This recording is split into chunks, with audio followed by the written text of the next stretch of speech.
नमस्कार। आज हम इस वीडियो में कक्षा 7वीं की पाठ्य पुस्तक रुचिरा भाग 2 का 8वां पाठ, उसका हिंदी अनुवाद व अभ्यास समझेंगे। त्रिवर्ण ध्वज, तिरंगा झंडा। हमारे राष्ट्रीय ध्वज के बारे में इस पाठ में हम पढ़ेंगे। सबसे पहले चैनल को सब्सक्राइब कर लें और बेल आइकन को प्रेस करना तो बिल्कुल ना भूलें, ताकि आने वाली सभी वीडियो आपको आसानी से उपलब्ध हो सके। अब देखते हैं पाठ। एक एक शब्द की हिंदी बताती जाऊंगी, आप ध्यान से समझेंगे। केचन बालकाः, कुछ बच्चे, काश्चन बालिकाश्च, और कुछ बालिकाएं, स्वतंत्रता दिवस के ध्वजारोहण समारोहे, झंडा फहराने के समारोह में उत्साह के साथ गच्छन्ते, जाते हुए, परस्परम संलपन्ति, आपस में बातचीत करते हैं। कुछ बालक और बालिकाएं स्वतंत्रता दिवस का झंडा फहराने के समारोह में जाते हुए आपस में बातचीत कर रहे हैं। देवेश कहता है, अद्य, आज स्वतंत्रता दिवस है। अस्माकं विद्यालय से, हमारे विद्यालय के प्रधानाचार्य जी ध्वजारोहणम करिष्यति, झंडा फहराएंगे। छात्राः जमा च, और छात्र सांस्कृतिक कार्यक्रमों को प्रस्तोष्यन्ति, प्रस्तुत करेंगे। अन्ते च मोदकानि मिलिष्यन्ति, और अंत में लड्डू मिलेंगे। देवेश कहता है कि आज स्वतंत्रता दिवस है और हमारे विद्यालय के प्रधानाचार्य झंडा फहराएंगे और छात्र सांस्कृतिक कार्यक्रमों को प्रस्तुत करेंगे, अंत में लड्डू मिलेंगे। डेविड कहता है, शुचे, हे शुचि, जानासि त्वं, क्या तुम जानती हो, अस्माकं ध्वज कीदृश, कि हमारा झंडा कैसा है। शुचि, अस्माकं देशस्य, हमारे देश के, ध्वज झंडा, देश का झंडा, त्रिवर्ण इति, तिरंगा है, कि हमारे देश का झंडा तिरंगा है। सलीम, रुचि अयम, कि हे रुचि, अयम, यह, त्रिवर्ण कथम, यह तिरंगा क्यों है। रुचि कहती है, अस्मिन् ध्वजे, इस झंडे में, त्रिवर्णा सन्ति, 3 रंग हैं, अतः त्रिवर्ण इसलिए तिरंगा है, कि इस ध्वज में 3 रंग है इसलिए यह तिरंगा है। किम त्वम एतेषां वर्णानां नामानि जानासि, क्या तुम इनके रंगों के नाम जानते हो। सलीम, अरे, केसर वर्ण, केसरिया, श्वेत सफ़ेद, हरित च, और हरा, एते त्रय वर्णा, ये 3 रंग हैं। अरे, केसरिया, सफ़ेद, हरा, ये 3 रंग हैं। देवेश कहता है, अस्माकं ध्वजे, कि हमारे झंडे में, एते त्रय, ये 3 वर्णा, रंग, किम सूचयन्ति, कि क्या सूचना देते हैं, कि हमारे झंडे में ये 3 रंग क्या सूचना देते हैं। सलीम, सुनो, केसर वर्ण है, केसरिया रंग, शौर्यस्य, वीरता का, श्वेत, और सफ़ेद रंग, सत्यस्य, सत्य का, हरितस्य, हरित जमा च, और हरा रंग, स्मृतेः, सूचका सन्ति, स्मृति उन्नति का, विकास का सूचक है। कि सुनो, केसरिया वीरता का, सफ़ेद सत्य का, और हरा उन्नति का सूचक है। सूची कहती है, किम एतेषां वर्णानां, कि इन रंगों का, अन्यद अपि महत्वम, अन्यद जमा अपि, कि क्या इन रंगों का दूसरा महत्व भी है। डेविड कहता है, आम, हाँ, कथम न, क्यों नहीं, ध्वजस्य उपरि, झंडे के ऊपर स्थित केसर वर्ण, केसरिया रंग, त्यागस्य, त्याग का, उत्साहस्य, उत्साह का सूचक है, कि ध्वज के ऊपर केसरिया रंग त्याग का और उत्साह को दिखाने वाला है, प्रदर्शित करने वाला है। मध्य, बीच में स्थित श्वेत वर्ण, सफ़ेद रंग, सात्विकतायाः,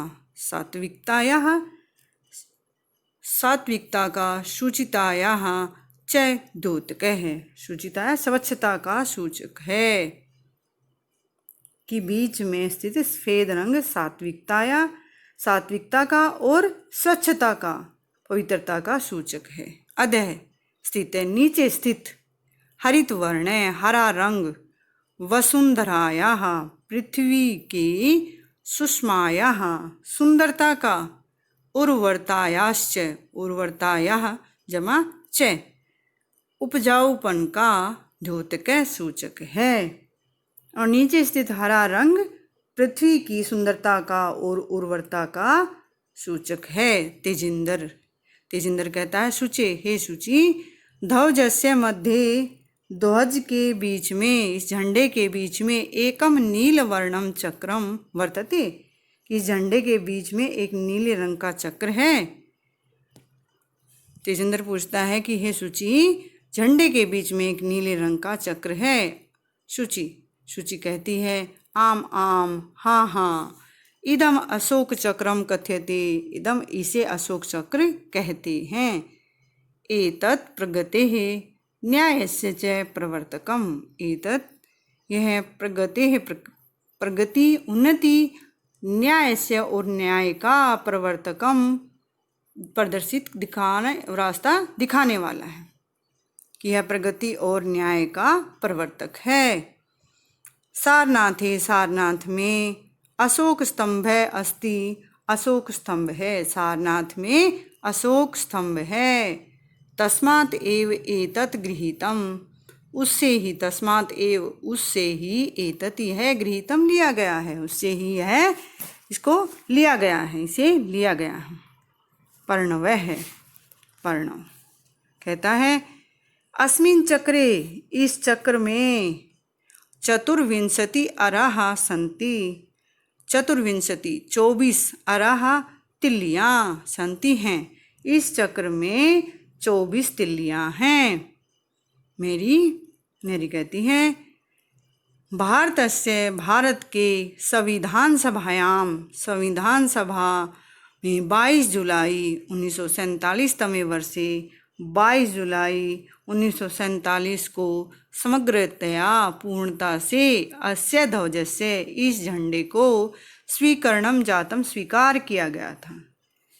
कि भारतीय संविधान में 22 जुलाई 1947 को पूर्णता से इस झंडे को स्वीकार किया गया था। तेजिंदर कहता है, अस्माकं त्रिवर्ण ध्वज, कि हमारा झंडा, तिरंगा झंडा स्वाधीनतया, स्वतंत्रता का, राष्ट्र गौरवस्य च प्रतीक है, और राष्ट्र के गौरव का प्रतीक है। कि हमारा झंडा स्वतंत्रता, हमारा तिरंगा झंडा स्वतंत्रता और राष्ट्र गौरव का प्रतीक है। अतएव इसीलिए स्वतंत्रता दिवस और गणतंत्र दिवस पर अस्य ध्वजस्य, इस झंडे का उत्तोलनम समारोह पूर्वकम भवति, फहराकर समारोह पूरा किया जाता है। कि इसीलिए स्वतंत्रता दिवस और गणतंत्र दिवस पर इस झंडे को फहराकर समारोह पूरा होता है। जय तु त्रिवर्ण ध्वज, तिरंगे झंडे की जय हो। जय तु भारतम, भारत की जय हो। पाठ के शब्दार्थ हैं, आप लिख सकते हैं। अब पाठ का अभ्यास देखेंगे। प्रश्न संख्या 1 देखेंगे। शुद्ध कथनस्य समक्षम आम, कि शुद्ध वाक्य के सामने हाँ और अशुद्ध कथनस्य समक्षम न इति लिखते। अशुद्ध गलत कथन के सामने न लिखना है। कई भाग देखेंगे। अस्माकं राष्ट्रस्य ध्वजे, हमारे राष्ट्र के झंडे में त्रैवर्णा सन्ति, 3 रंग हैं। तो ये ठीक है, क्या आ जाएगा? आम, हाँ। कई भाग देखेंगे। ध्वजे हरित वर्ण है, कि झंडे का हरा रंग शांते है प्रतीक अस्ति, कि झंडे का हरा रंग शांति का प्रतीक है। तो इसमें क्या आ जाएगा? हरा रंग हरियाली का है, तो क्या आ जाएगा? नहीं। तो शांति का प्रतीक कौन है? सफ़ेद रंग। गए ध्वजे, झंडे के केसर वर्ण है, झंडे का केसरिया रंग शक्त्या सूचक अस्ति, शक्ति का सूचक है। तो क्या आ जाएगा? आम हाँ। गह भाग देखेंगे। चक्रे 63 अरः सन्ति, चक्र में 30 तिलियाँ हैं। तो नहीं। अड़े भाग देखेंगे। चक्रम प्रगते है द्योतकम, चक्र उन्नति का सूचक है। तो आम हाँ। प्रश्न संख्या 2 देखेंगे। अधोलिखितेषु पदेषु प्रयुक्ताम विभक्तिम वचनम च लिखते। नीचे लिखे हुए पदों में प्रयुक्त विभक्ति और वचन लिखने हैं। यथा जैसे त्रयाणाम षष्ठी विभक्ति और बहुवचन। तो कई भाग देखेंगे। स्मर्धे, तो क्या आ जाएगा? पंचमी और षष्ठी में समान है, पंचमी और षष्ठी एक वचन। ख भाग वर्णानाम षष्ठी विभक्ति बहुवचन। गए भाग देखेंगे। उत्साह से षष्ठी विभक्ति एक वचन। गए भाग देखेंगे। नागरिकई तृतीया बहुवचन। अड़े भाग देखेंगे। सात्विकतायाः, तो षष्ठी विभक्ति एक वचन। च भाग देखेंगे। प्राणानाम, तो क्या आ जाएगा? षष्ठी बहुवचनम। छह भाग देखेंगे। सभायाम सप्तमी एक वचनम। इनको समझने के लिए आपको शब्दरूप अच्छे से याद होने चाहिए। शब्दरूप के लिए मैंने आकारांत पुल्लिंग, आकारांत नपुंसकलिंग और आकारांत स्त्रीलिंग की अलग अलग वीडियो बनाई है, उसको आप देख सकते हैं और याद कर सकते हैं। अगला प्रश्न देखेंगे। एक पदेन उत्तरत, एक पद में उत्तर देना। कै भाग। अस्माकं ध्वजे, हमारे झंडे में कति वर्णाः सन्ति, कितने रंग हैं? त्रय 3। कै भाग देखेंगे। त्रिवर्णे ध्वजे शक्त्या सूचक कै वर्ण है? तिरंगे झंडे में शक्ति का सूचक कौन सा रंग है? तो कौन सा रंग है? केसर है, केसरिया रंग। गए भाग देखेंगे। अशोक चक्रम, अशोक चक्र कस्य द्योतकम अस्ति, किसका सूचक है? अशोक चक्र किसका? धर्मस्य, धर्म का। गह भाग देखेंगे। त्रिवर्ण ध्वज कस्य प्रतीक है? त्रिवर्ण तिरंगा झंडा किसका प्रतीक है? स्वाभिमानस्य, देश के स्वाभिमान का। प्रश्न नंबर 4 देखेंगे। एक वाक्य में उत्तर देना है। कई भाग देखेंगे। अस्माकं ध्वजस्य श्वेत वर्ण कस्य सूचक अस्ति, हमारे झंडे का सफ़ेद रंग किसका सूचक है?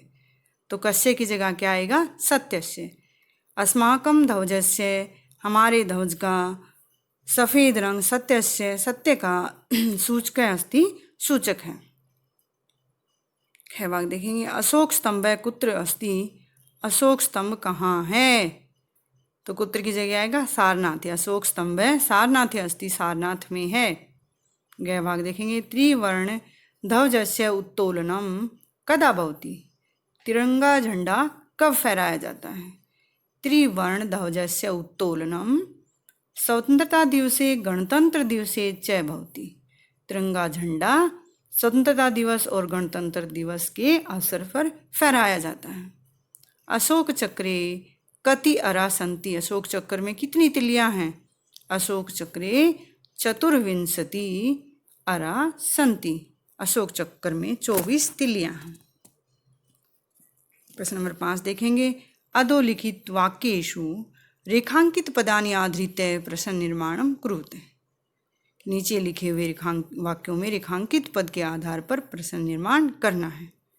कई भाग देखेंगे। अस्माकं त्रिवर्ण ध्वजः विसौ विजयी भवेत्, रेखांकित पद क्या है? इसमें त्रिवर्ण है, तो उसकी जगह क्या आएगा? हमारा क्या, तो क्या जगह कह, जिनका प्रथम विभक्ति एक वचन। ख भाग देखेंगे। स्वधर्मात् प्रमादम वयम न कुर्याम, तो प्रमादम रेखांकित पद है, द्वितीय विभक्ति, द्वितीय एक वचन, तो क्या आ जाएगा इसमें? किम, किम का, तो किम आ जाएगा द्वितीय एक वचन। स्वधर्मात् किम वयम न कुर्याम। गए भाग देखेंगे। एतत् सर्वम अस्माकं नेतॄणां सद्बुद्धेः सत्फलम, तो रेखांकित पद क्या है? अस्माकं नेतॄणां, कि हमारे नेताओं का, तो क्या जाएगा? किसका, तो षष्ठी बहुवचन है। किम का षष्ठी बहुवचन आएगा केशाम। एतत् सर्वम केषाम सद्बुद्धे सत्फलम। यह सब किसकी बुद्धि का सत्फल है, परिणाम है। यह वाक्य देखेंगे, शत्रुणाम समक्षम, शत्रुओं के सामने विजय सुनिश्चित भवेत, विजय सुनिश्चित होनी चाहिए। तो किसके सामने, केषाम। शत्रुनाम में क्या था, षष्ठी बहुवचन, तो क्या आ जाएगा, केषाम। इसमें किम का क्या है, षष्ठी बहुवचन है। प्रश्न संख्या 6 देखेंगे, उदाहरणानुसारम समुचितई पदई रिक्त स्थानानि पूर्यत। उदाहरण के अनुसार उचित पद से रिक्त स्थान भरें। यथा पट्टिका षष्ठी है तो क्या आ जाएगा, पट्टिकायाः। पट्टिका की षष्ठी में क्या बनेगा, पट्टिकायाः, पट्टिकयोः। और पट्टिका नाम अग्निशिखा शब्द है और उसका सप्तमी विभक्ति बनानी है, अग्निशिखायाम, अग्निशिखयोः, अग्निशिखासु। खैवाक देखेंगे, ऊर्जा, ऊर्जा की चतुर्थी विभक्ति बनानी है, ऊर्जायै, ऊर्जाभ्याम, ऊर्जाभ्य। गैवाक देखेंगे, अहिंसा द्वितीय विभक्ति, अहिंसाम, अहिंसे, अहिंसाः। गैवाक देखेंगे, सफलता पंचमी विभक्ति क्या होगी, सफलतायाः, सफलताभ्याम, सफलताभ्यः। सूचिका तृतीय विभक्ति, सूचिकया, सूचिकाभ्याम, सूचिकाभिः। प्रश्न नंबर 7 देखेंगे, समुचित मेलनम कृत्वा लिखते हैं, उचित मिलान करके लिखें। पहला भाग है केसर वर्ण। केसर वर्ण के साथ क्या आ जाएगा, शौर्यस्य त्यागस्य च सूचक। केसर वर्ण शौर्य और वीरता और त्याग का सूचक है। दूसरा भाग हरित वर्ण, हरा रंग, सुषमायाः उर्वरतायाः च सूचक। सुषमाया पृथ्वी की सुंदरता और उपजाऊपन का सूचक है। तीसरा भाग देखेंगे, अशोक चक्रम, अशोक चक्र प्रगतेः उन्नति, न्यायस्य च प्रवर्तकम, और न्याय का सूचक है। अगला भाग देखेंगे, त्रिवर्ण ध्वज, तिरंगा झंडा स्वाधीनतायाः राष्ट्र गौरवस्य प्रतीक है, स्वतंत्रता और राष्ट्र के गौरव का प्रतीक है। अगला भाग देखेंगे, त्रिवर्ण ध्वजस्य स्वीकरणम। तिरंगे झंडे को कब स्वीकार किया गया, तो 22 जुलाई 1947 वर्षे जातम। तिरंगा झंडा 22 जुलाई 1947 को स्वीकार किया गया। इस प्रकार हमने इस पाठ का हिंदी अनुवाद व अभ्यास समझा। आशा आपको अच्छे से समझ में आ गया होगा। वीडियो अच्छी लगी तो शेयर करें, लाइक करें। वीडियो देखने के लिए धन्यवाद। मिलते हैं अगली वीडियो में, तब तक के लिए नमस्कार।